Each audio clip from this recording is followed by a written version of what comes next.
Thinking Aloud. Conversations on the leading edge of knowledge and discovery with psychologist Jeffrey Mishlove.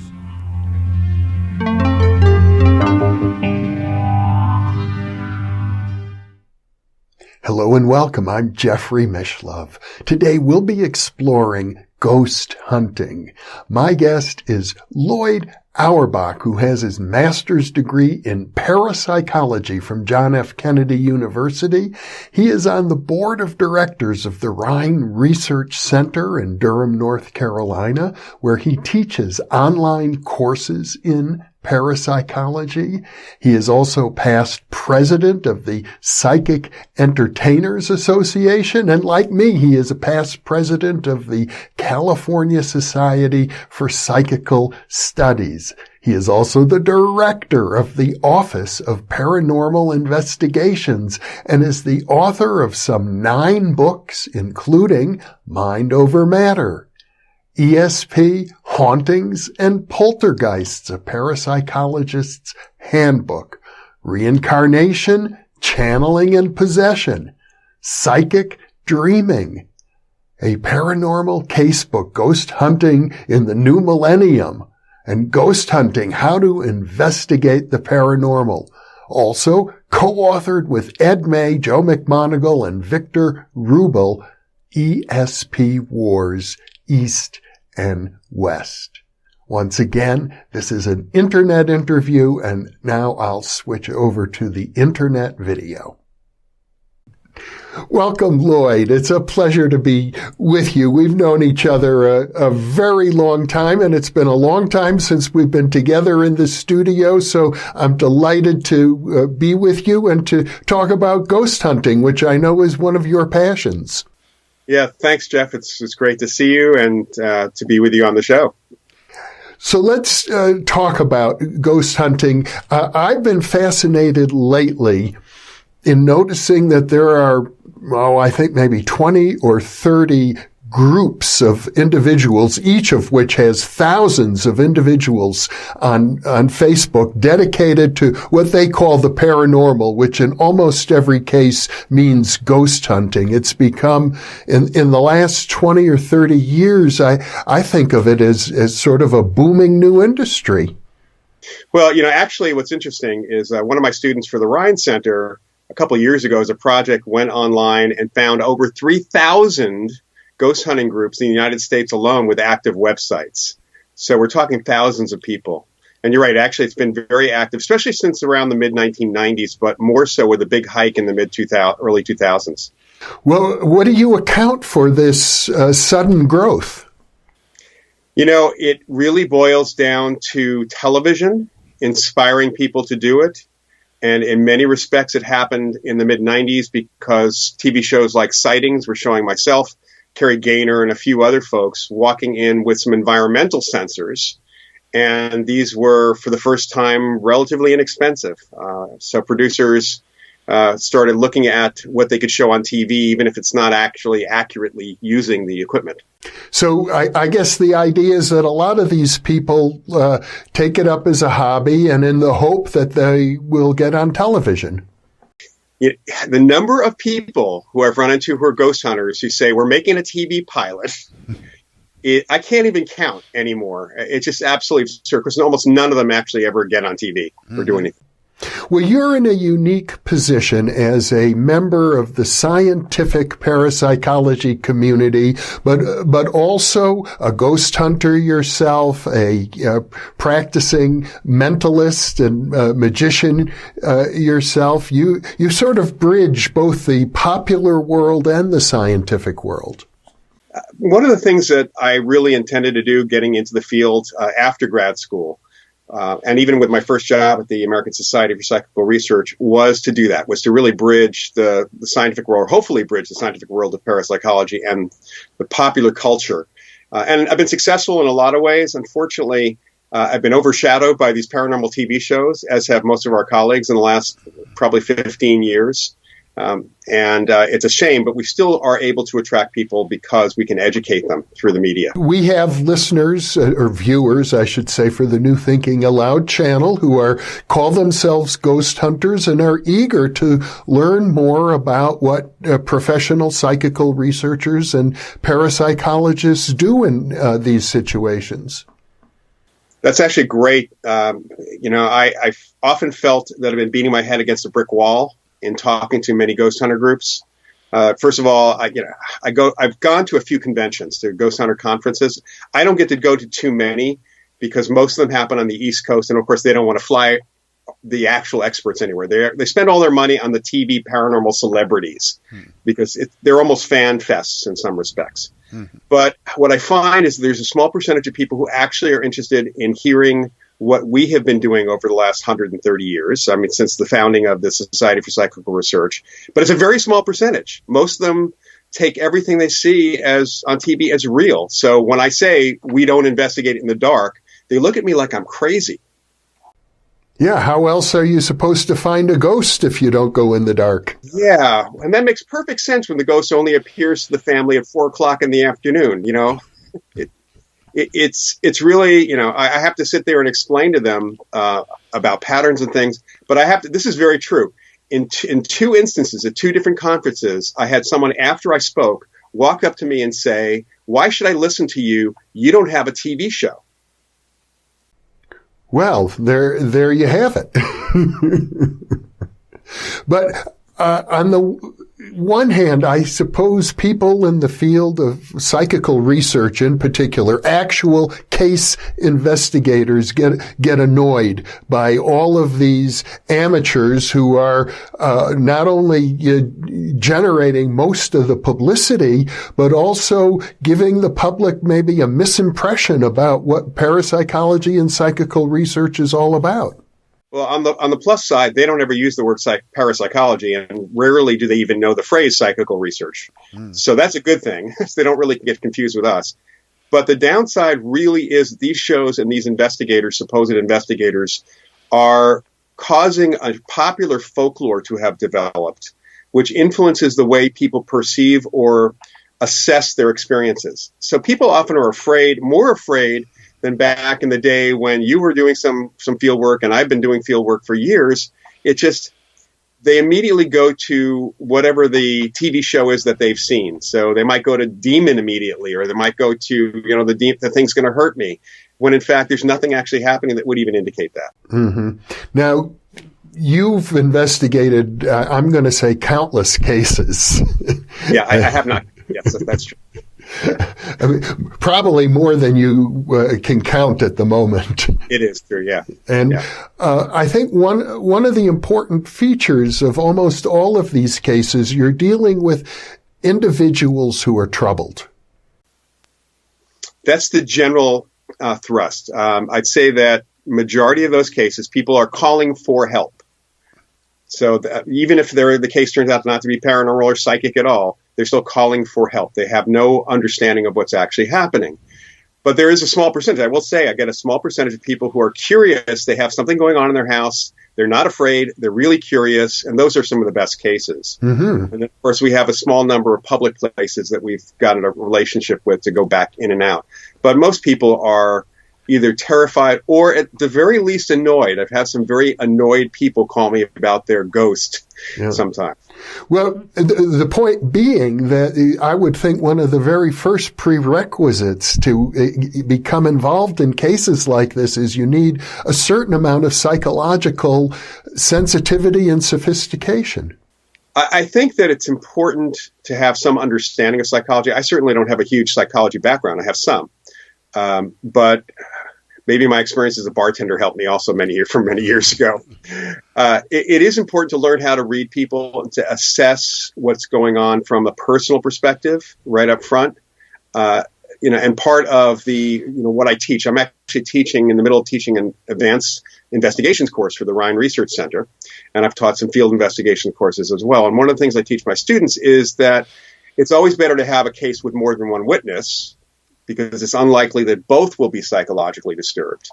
It's important to know when people start talking about what's happening that it fits in with what we know about how people experience these things, and it doesn't go off into some wild directions. And it's also important that things are current. I see the ghost hunters going out on cases that somebody will tell them they had a ghost in their house or had an experience 2 years ago, and suddenly they're descending on that house looking for the ghost who's probably not even there, if there was one to begin with. Even the phrase ghost, I don't think the word ghost, it's not part of the vocabulary, to my knowledge, of professional parapsychologists. Maybe psychical researchers use the term. How do you use that word yourself? So, for me, my preference is the word apparition when we are talking about consciousness that survives the death of the body and is still capable of interaction. For most people, that idea of something, whether it's consciousness or spirit or whatever you want to call it, after death, would be a ghost. Mm-hmm. Not all cultures would use that term the same way. For some cultures, ghost also represents any repetitive image that they might see from the past, which is less conscious and more environmental in some respects. So I tend to use it interchangeably with apparition when I'm talking to the general public, because they know the word ghost. When I work with mediums, because I work quite a bit with mediums through the Forever Family Foundation and just in my own investigations, many mediums talk about using the word spirit when they refer to a spirit that's on the other side projecting back, and they use the word ghost for those people who have not moved to the other side. So it still fits for popular parlance, but you're right. And within parapsychology and psychical research, apparition is what we use. Well, boy, you have raised a dozen questions in my mind with this last comment. So let's try and break it down a little bit. First of all, I suppose I'm hesitant to equate apparition and ghost because there's so much literature concerning apparitions of the living, that a living person can project an apparition of themselves. That is very true. In fact, I've had several really good cases where the apparition that was seen was actually a living person.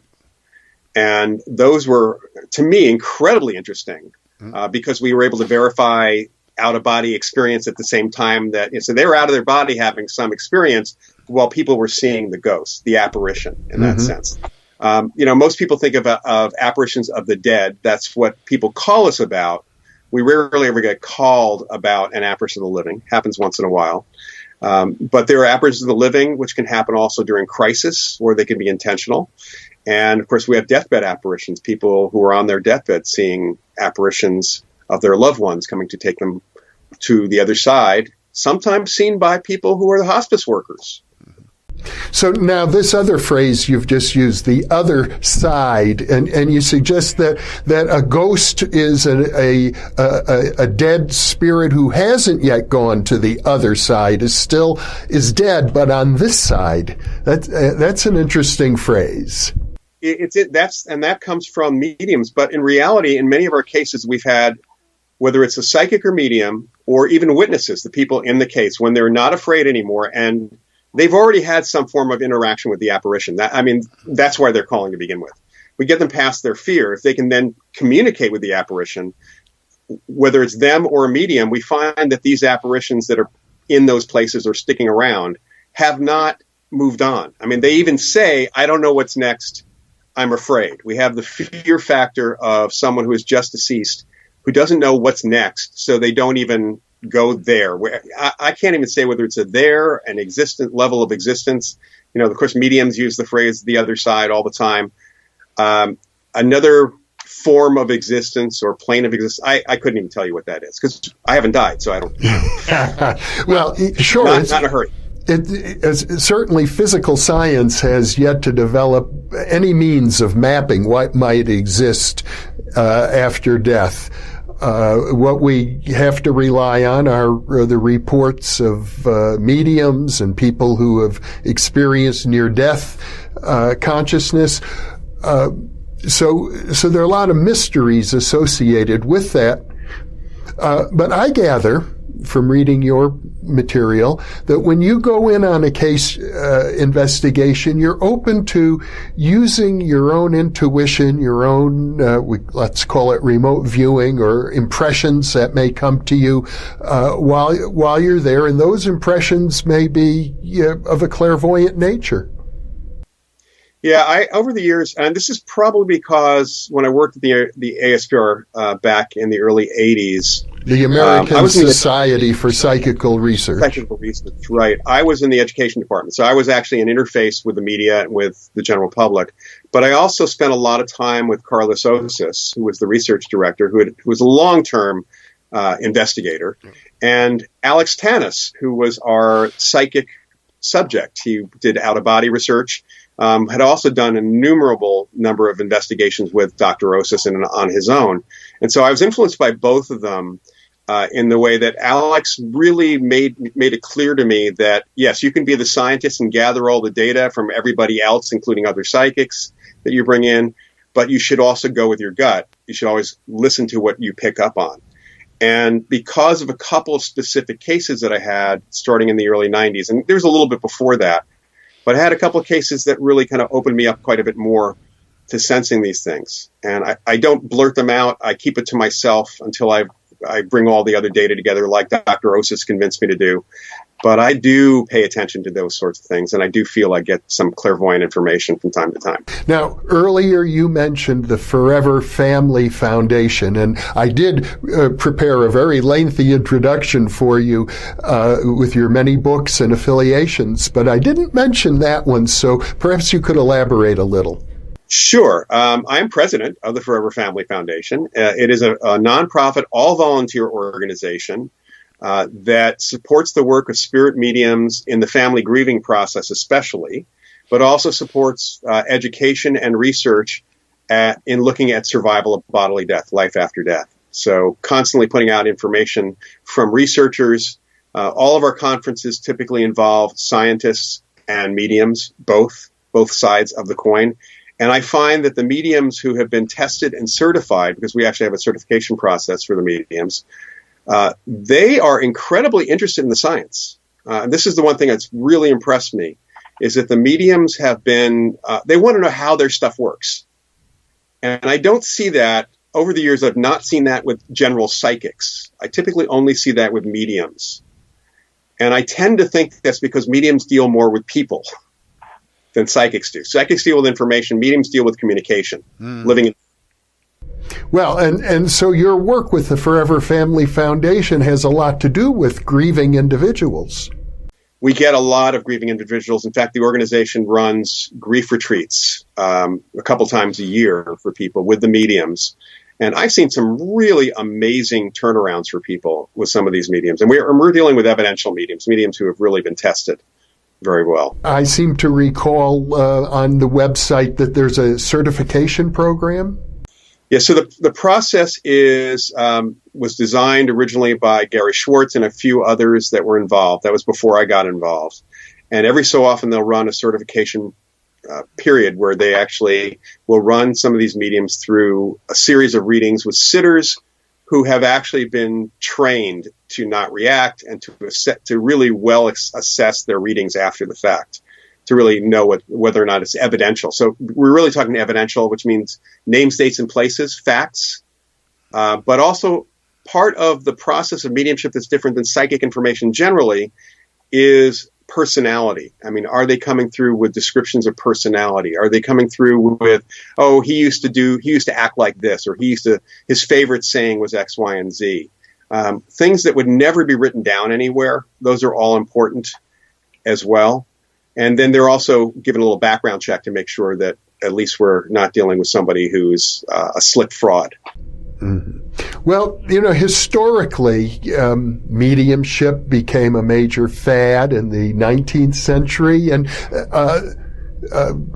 comparable to maybe the human potential movement today. It was a global fad, but a lot of fraud was associated with it back then and probably still is today to some extent.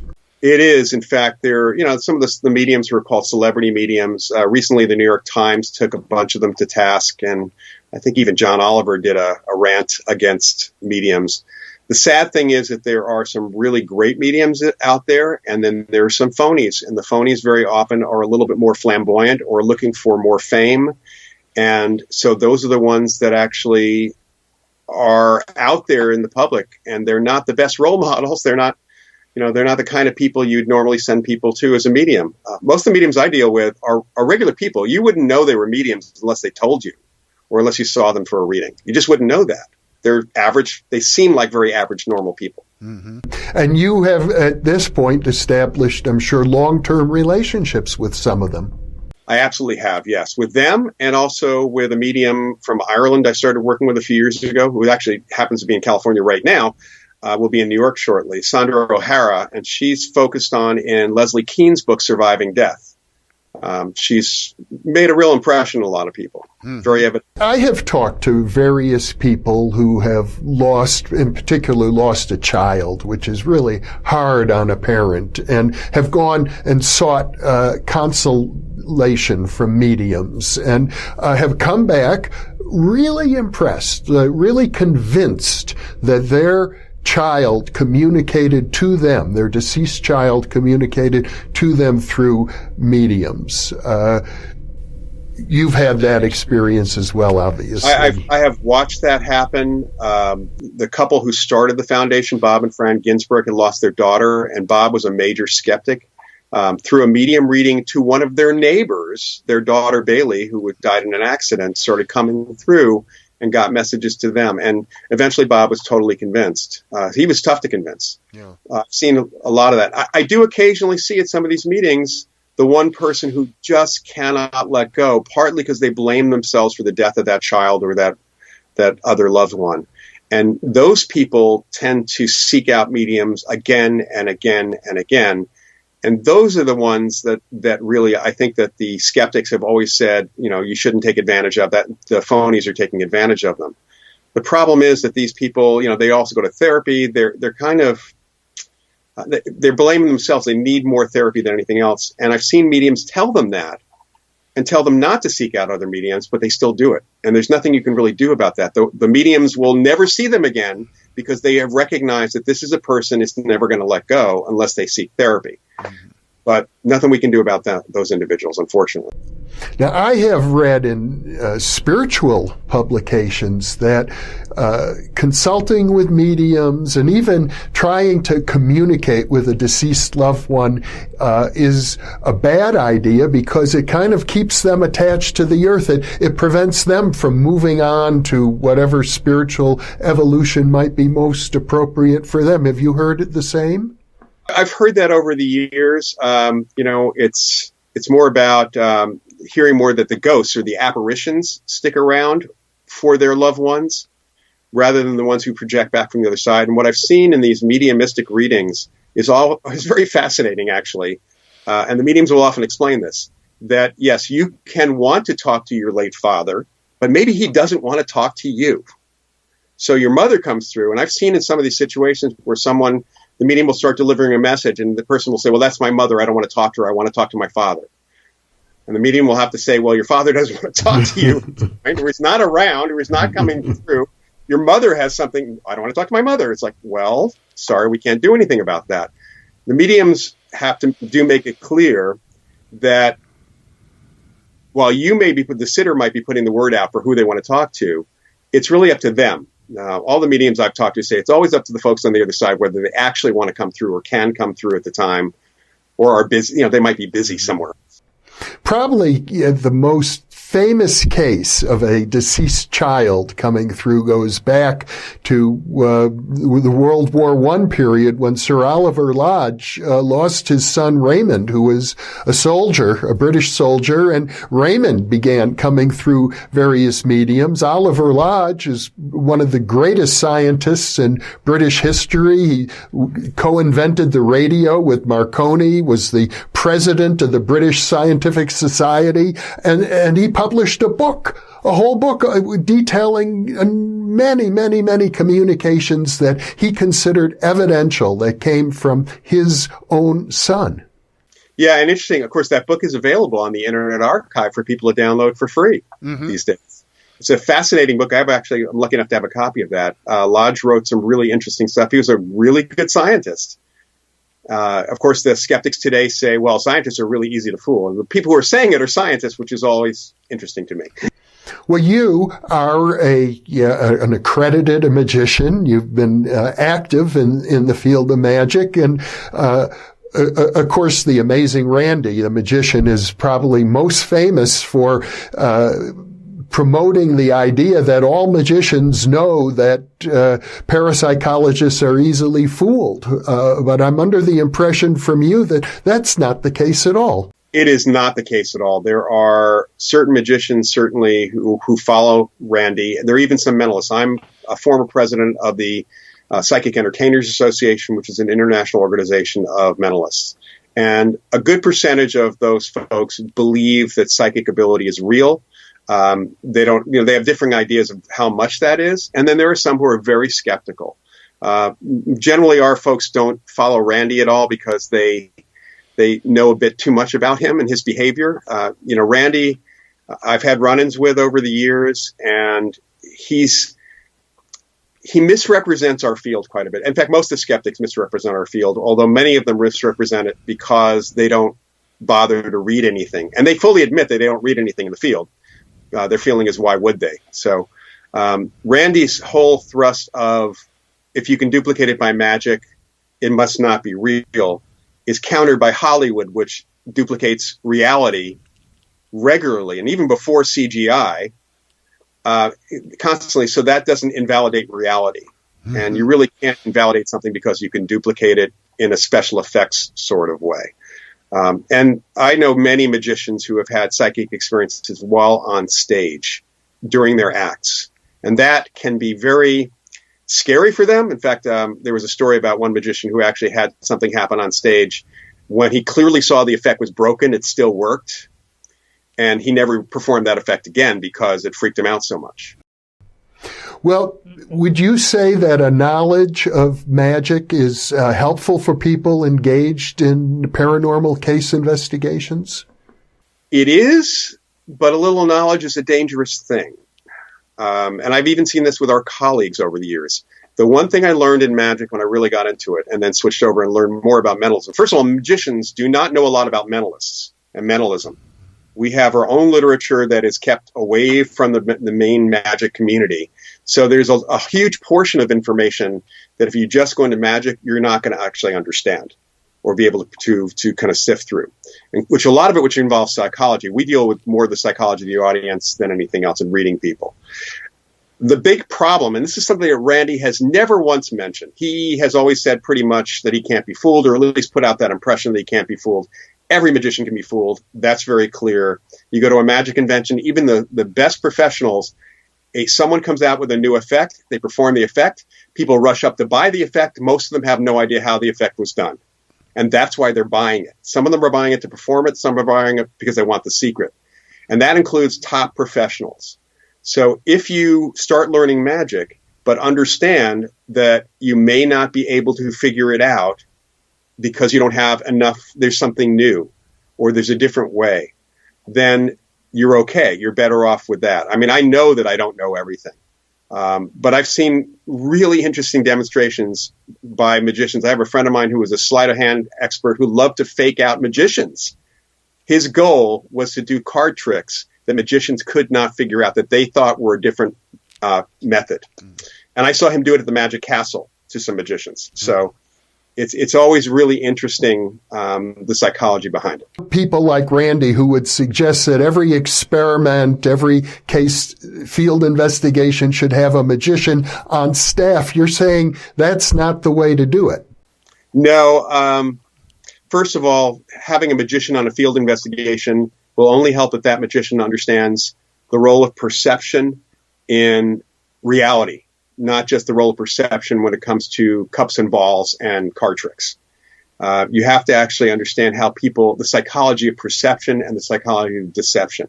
And most magicians are not understanding of why something fools someone else. They can do it, and they know that it fools the senses, but not why it fools the senses.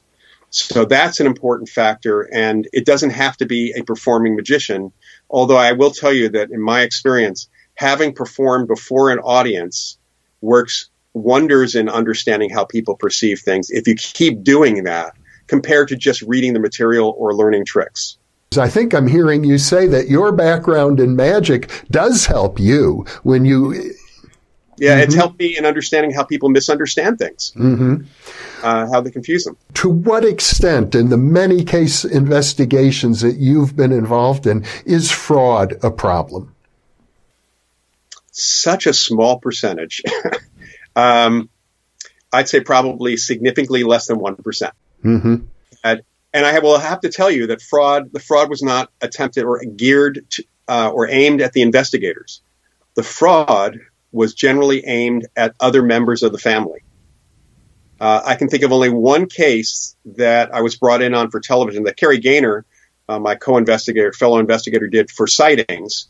Only one case which was deliberate fraud to the media or attempted at the media. That's the only, I can just think of one. I have gotten calls over the years where I was very suspicious. There were some that I was pretty well convinced probably were going to be attempts at fraud, partly because they were giving me a line about, well, we have all this stuff going on. We're really scared. And then, do you think we can turn this into a TV movie? Can you bring TV people with you? It's like there's this request that they want to. So I'm pretty sure that that's happened. And actually, there have been two occasions in the 80s and one in the 90s where someone calling me, I was so suspicious that it was actually one of the skeptics that I called a buddy of mine who was one of the Bay Area skeptics, and he looked into it, and it was a skeptic trying to fake me out. Yeah.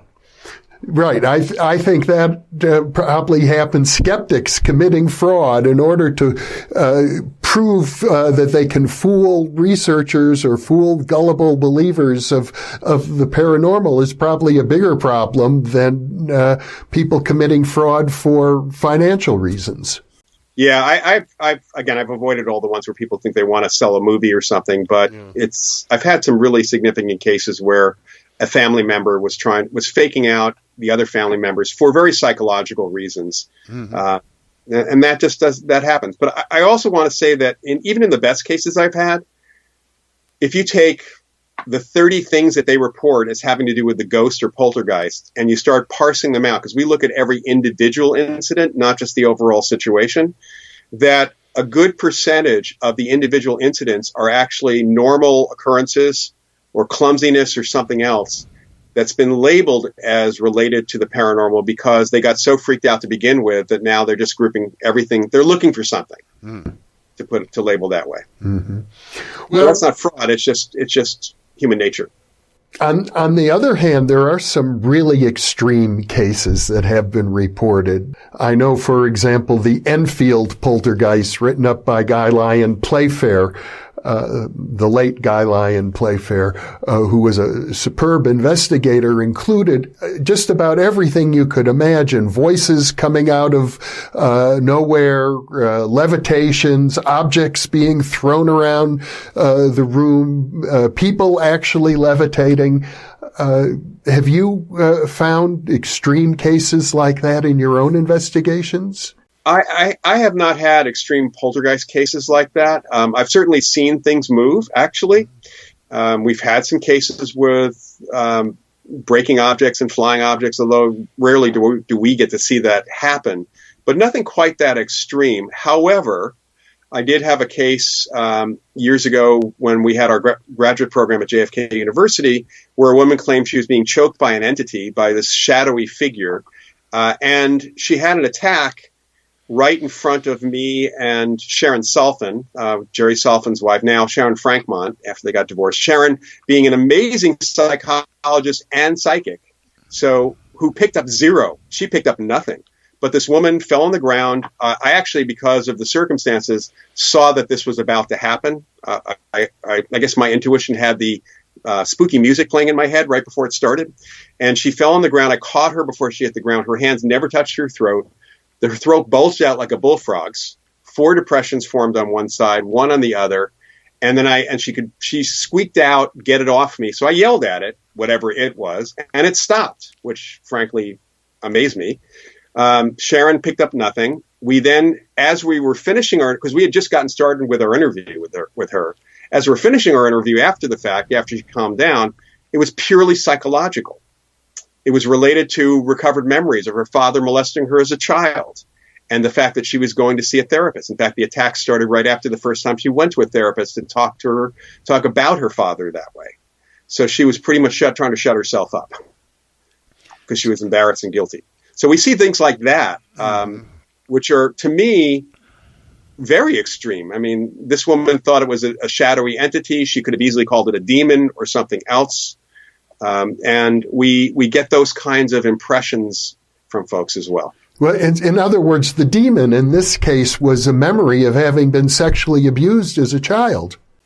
The therapist, we were able to rope in with the therapist, and she thought it was because she felt so guilty about talking about her father doing this that part of her was trying to prevent her from talking about it.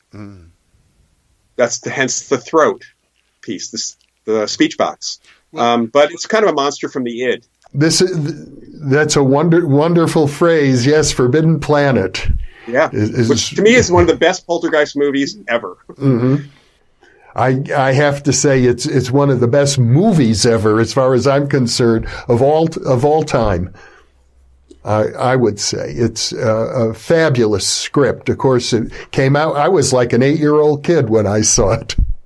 Yeah. I saw it for the first time in the early '60s, and I've seen it dozens of times since then. Yeah. It's a wonderful movie. Well, more than wonderful, it's an important movie, especially for people looking at the paranormal. Let me shift gears with you a little, if I may. I believe you make a distinction, and it's a useful one, between a ghost and a haunting. An apparition or a ghost and a haunting. And this is, there's an issue that happens. People, the typical ghost story, the Scottish lord of the manor who died in some really weird way. He's on the parapet of the castle every night at midnight, and he plays the bagpipes. It plays this like haunting refrain. And it's every night of the full moon or every night it happens. So if you were to go to the top of the castle, the parapet, and wait for that lord of the manor, and you saw him and he came towards you, what most people find in these circumstances that seem to be over and over again repetitive is that they truly are repetitive. There's no interaction. So that lord of the manor walks towards you, he walks right through you when you try to talk to him, because you're talking to a recording, some snippet of the past, and that he recorded that. In other words, that was recorded about him somehow in the environment when he was alive, not after he died. Now, if he stops and asks if you had any requests, that would make him a conscious entity or an apparition. So we have to make the distinction in all cases that figure that someone has seen, or the voices they're hearing, or the footsteps they've been hearing, have an interactive capacity to them, that there is someone home in that piece. Otherwise, we're dealing with basically a hologram. And the thing we know is that these recordings or place memories get recorded when people are alive, even if they have since passed on. I mean, we watch old movies all the time. Forbidden Planet is a good example. Many of the people of Forbidden Planet are dead. Walter Pidgeon certainly is. But we still see them. They were made when they were alive. And that's the case with these particular hauntings. Not all psychics can make that distinction, which is interesting too. Well, so what you're saying is that certain objects or locations are capable somehow of storing memories or mental impressions that from events that took place at those particular locations, and that's what results in what we call a haunting. Yeah, that seems to be the case, which is why, you'll see ghost hunters running around with EMF meters, electromagnetic field meters. Back in the early 80s, and even slightly before that, Michael Persinger up at Laurentian University, along with Stan Krippner and Charlie Tart and others, published work around the connection between the Earth's magnetic field and psychic experience. And he started playing with artificially mimicking the Earth's magnetic field shifts and causing effects in people's brains, basically causing them to see hallucinations. So a couple of us, and it was myself and actually Andrew Nichols, who's a psychologist down in Florida, coincidentally, I didn't know him at the time, we had found that there was a handheld, inexpensive EMF meter, and we thought, let's try it in these cases where things are reported and see if we get any correlations just in a more general EMF band. The devices are actually designed for technology, so I've actually turned off the power in some houses for a time just to make sure we're not getting any wiring issues or things. And and actually both of us have found, others have found this since then, that with hauntings, the spots that people report the supposed recordings, the activity in, seem to have a slightly higher than background magnetic field. And not just from the level of what technology puts out, but I actually have a couple of other devices that have also picked that up. And Bill Roll had found that with geomagnetic fields also, unusual experiences there. With apparitions, we typically don't get that. Sometimes we get unusual readings, and sometimes we don't. It seems to depend on the apparition, whether they want to affect it or something else is going on. So there's something in the environment on a physical nature that physically impinges on the environment from activity, from human interaction when we're alive, that either our brains or our consciousness or both are capable of perceiving and kind of playing back. So are you suggesting that increased geomagnetic anomalies are associated with psychic phenomenon? Is that what you're saying? That seems to be the case in general. There are some geomagnetic hotspots. I know of one that's been investigated by a few people down in LA, where it's a very bad hotspot. I also say that it's also probably connected to some people having illness. Some people who have actually investigated this house have gotten violently ill in the place, and they have it has a measurable, very high geomagnetic field. So it's a natural field. We have a place here outside of San Francisco. It's a house that the folks had called me about it, and we measured a high geomagnetic field. Again, nothing paranormal about that, but it caused their son to have significant psychic experiences, which continue outside the house, in fact. Go ahead. I was going to say, what's also interesting, this place here in the Bay Area, is that the whole area, the neighborhood, which is in the middle of vineyards, by the way. It's in a town that has a low crime rate. It's in the middle of vineyards. This one little neighborhood, suburban neighborhood, has had like a 50% divorce rate, has had a couple of suicides and even a murder on the block in this middle class area. And it seems to be, maybe it's connected to the geomagnetic field. What I'm getting from people's reports is that they get agitated more easily when they're home. It may be that the geomagnetic field is acting like nails on a blackboard in their unconscious and kind of keeping them on edge. Yeah, because my general impression from that old research is that a decrease in the intensity of the geomagnetic field is associated with psychic receptivity, not an increase.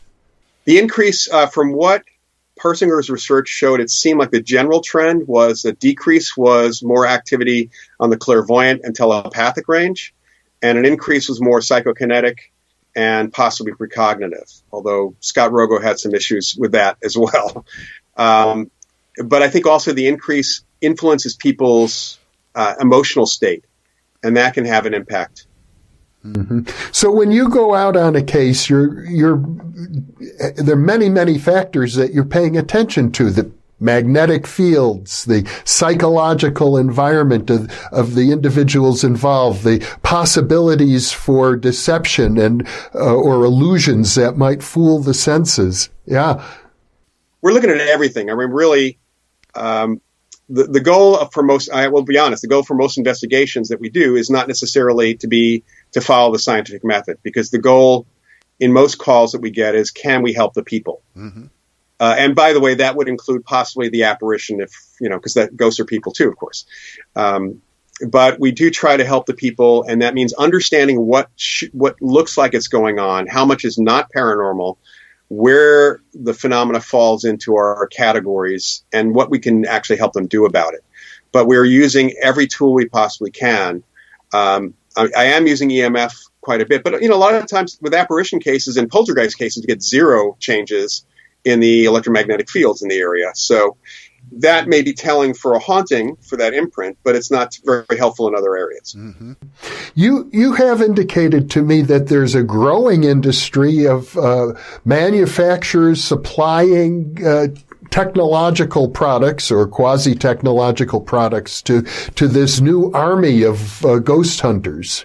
Yeah, I'm kind of sorry because I did see that starting up back in the late 1990s. I'm kind of sorry that I didn't rope all our colleagues in, we'll create our company. We could have made a fortune off of these people, because some people are doing that. They are making devices that don't do what they say they do. In fact, they don't even provide the specs for a lot of these things. But as long as they're labeled ghost this or spirit box that, people will buy into it. There's a couple people who have designed devices using the Kinect, the Xbox Kinect motion sensor, which uses LiDAR and infrared. And they create stick figures, and nobody seems to know what it's picking up, actually, that to create these stick figures on the visual display, on the pad, the tablet. Nor will the guy who's designed this let anybody look into it to find out if there's anything significant going on inside. I've seen some of these randomizers, the things that scan the radio frequencies. Are they truly random? You know this, that in our laboratory studies, we have to constantly look at our random number generators, random devices, to make sure they're staying random. So is there something else going on? There are just so many questions we have about the technology that it just doesn't hold up. Not to mention the fact that no technology currently, as far as we know, can be designed to detect the paranormal, because we don't know what we're trying to detect. I mean, there are any number of technologies you could bring to bear just to see what might happen. And in fact, I would love to have a full spectrum of environmental sensors in a room. I mean, for years, I've worked with TV producers on and off to help design a TV show. We never get to sell it because the networks always want the same old stuff. They want people running scared. Mm-hmm. But the idea of having environmental sensors in a house where things have been going on, just let them sit there while we're not even there, but the family is there, and let it pick up whatever it picks up, and then correlate that to the people's experiences would be very telling. Mm-hmm. Now, you mentioned earlier that most of the amateurs going into the field of ghost hunting do it because they hope to get a TV show. I don't know if most of them do it. I think a lot of them do it because they have a curiosity about this. Maybe they even had experience. But they go in knowing that if plumbers can do it, because that's what the guys from Ghost Hunters were, if plumbers can do it with a few things off the shelf, then we can do it too. And that's the one thing the shows did, is they really showed that the average person, you don't need to have education to go and do ghost hunting. But that's also the danger, because that means that you're going in following methods or protocols that are established by a TV show. And actually, even the guys who are doing the show, the folks who are doing the show, have had to alter what they're doing based on what the producers want them to do. So they're downplaying education to a point where people have said in and around the paranormal community, as it's called these days, nobody's an expert. You can't learn this stuff. We shouldn't listen to anybody who claims to be an expert. Well, that's so not true.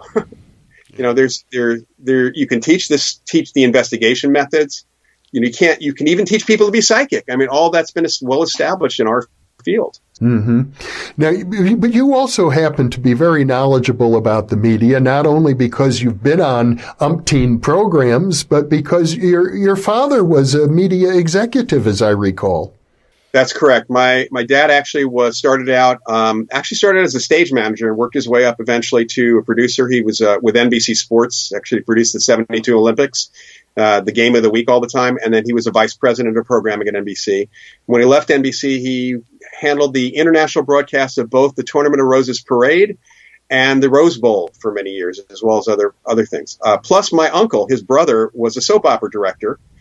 And on the Directors Guild board. And I had an uncle, my mother's brother, who just passed away, was a newscaster for WMCA radio in New York, and a skeptic. So it was interesting growing up with him. Both my brothers are in the media. I have a couple of cousins who are in the media. So I grew up at 30 Rock. So you have a deep understanding of the divergent interests of the media to provide entertainment on the one hand, and of the parapsychology and psychical research community who are either engaging in these projects, as you point out, to help people who are troubled, or to do it in order to increase our knowledge. It's true. And it's really been very helpful to me to deal with the media this way. I will say that made several of the directors and producers uncomfortable over the years when I've mentioned my dad or my uncle. And I am kind of trying to put them off guard because I want to make sure that they understand that I understand what they're trying to do. Mm-hmm. And obviously, entertainment, if your goal is purely to entertain people, you're going to look for the most extreme examples. You want to titillate your viewers. Sometimes the actual research can be very boring. I mean, you may have to sit around for hours and hours with nothing happening at all. Yeah, and that's something we have to explain. Obviously, it's why the TV shows we see that are paranormal tend to, and number one, work in the dark because it's spookier. They use all this technology because it can show something, even if it's not real. And I have to constantly point out that these are not documentaries, and even documentaries can be geared in a certain way. They're supposed to be for entertainment. Yeah.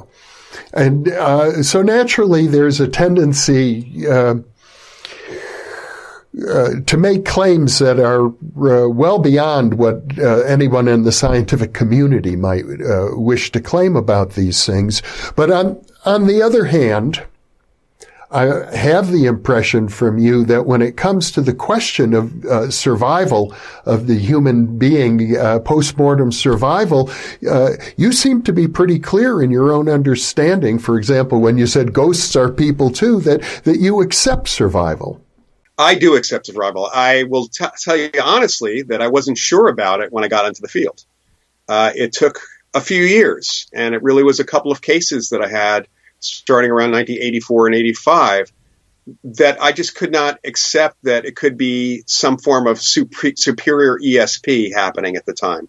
Too many witnesses, too much information, just too many things that indicated personality. And over the years, since that time, I've had experiences of my own. Never seen a ghost, never seen an apparition, but I have had the experience in one case of kind of constantly feeling a presence and actually being walked through while some psychics who just came into the room saw that actually happen and described that. So I've had those personal experiences which really kind of cemented it.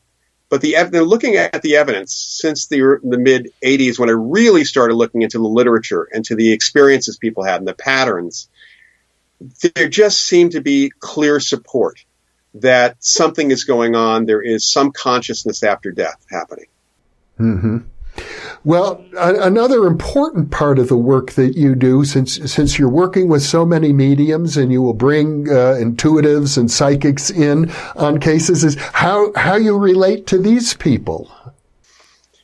Well, I did an assessment of psychics and mediums in a couple of cases for a conference that the Parapsychology Foundation put on a few years ago on mediums, actually. And it was really interesting. I came up with a checklist of the best mediums the best mediums and psychics besides having accurate information. The reality is, and you recall our colleague Marcello Truzzi, who was a middle of the road skeptic. He was one of my mentors. He worked with psychics who worked with police, even though he didn't believe in psychic ability. And he felt that some people just were perceptive enough to see things differently. And as long as they were useful. So putting aside the usefulness, because the usefulness is important, whether they're psychic or not, that's important. I found that the better psychics and mediums had, number one, a really good sense of humor about themselves. That they didn't take themselves, this is me too, I don't take myself seriously. I like to play a little bit. And the best mediums and psychics are normal people who have a great sense of humor. They can take a hit if somebody starts making fun of them, for example. They can do that. They also have a little bit of ego, but that ego is more of a performer ego and not a diva type ego. We don't ever work with people who decide that they have to be the center of attention. They also are really good people. In other words, they can interact with people very well. So I have found people who are not only good and useful in terms of their information, but I kind of feel them out for their personality. And if they're not a team player, if they're not interested, and they have to have a curiosity about the phenomena and a curiosity about what we're doing, and they just can't dictate what's going on. So there's a lot of them out there. And clearly what's happened to Forever Family Foundation, we found an awful lot, or attracted an awful lot of those people too. Mm-hmm. For the many viewers out there who may consider themselves ghost hunters and are sincerely interested in developing professional or more professional skills, what would you recommend? Well, first thing I would say is forget looking on the internet too much. Read actual books by people in the field and around the field of parapsychology and psychical research. I have a couple of books out, of course, but there's people whose names are very important, like Scott Rogo and William Roll are two examples. Steve Parsons, who has published something just recently with the Society for Psychical Research, a guidance notes booklet, has written a great book taking apart the technology that ghost hunters deal with. Cal Cooper is another one who's been involved in that. So look to the SPR and look to the Parapsychological Association and the Rhine Research Center. We have our own courses now on parapsychology that we offer online through the Rhine Education Center. Those are places to go to find who the people are who really know what to teach you. Mm-hmm. Well, Loyd Auerbach, this has been an informative and delightful conversation. You've been engaged in really fascinating activities for many, many decades, and I'm looking forward to additional conversations with you. Same here, Jeffrey. Thank you so much, Loyd.